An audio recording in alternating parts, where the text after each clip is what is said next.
It is the political art par excellence. Only in theatre, she writes, is the political sphere of human life transposed into art. In fact, ancient Greek tragedy is not only a political institution in itself, but two of its works, Aeschylus's Eumenides and Sophocles' Oedipus et Colonus, concern the founding or securing of public institutions. It is a familiar fact that tragic drama, performed in ancient Greece as part of the festival of Dionysus, was funded by an individual appointed by the city-state, whose public duty was to train and pay the chorus. The state supervised the proceedings in a general way under the authority of the chief magistrate, and held the scripts of the performances in its archives. Actors were paid by the polis, and the state also provided a fund to pay the entrance fee for citizens too poor to pay it themselves.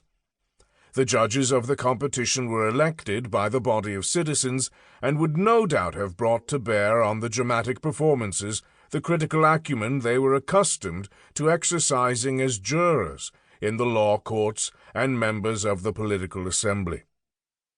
As Jean-Pierre Vernant and Pierre Vidal-Naquet comment, it was a question of the city turning itself into a theatre.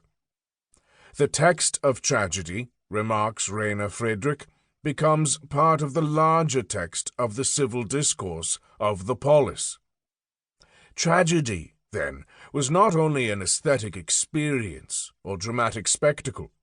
It was also a form of ethico-political education which helped to inculcate civic virtue. For Hannah Arendt, there is a parallel between politics and tragic theatre, since when the former is conducted in full public session, as in ancient Athens, it turns its participants into performers, akin to actors on a stage. Later tragedy is not for the most part an official political institution, though in the 18th century Germany Goethe's novel Wilhelm Meister and the dramatic theory of Gotthold Lessing reflect on the need for a state theatre which will unify the nation. For Lessing, as for some other German thinkers of his age, the theatre fosters public virtue and a sense of corporate identity.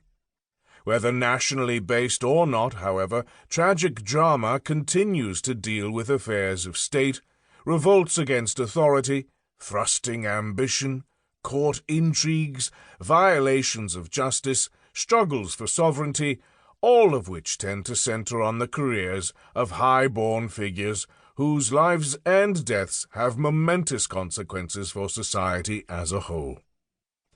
Politically speaking, Greek tragedy had a double role, both validating social institutions and calling them into question.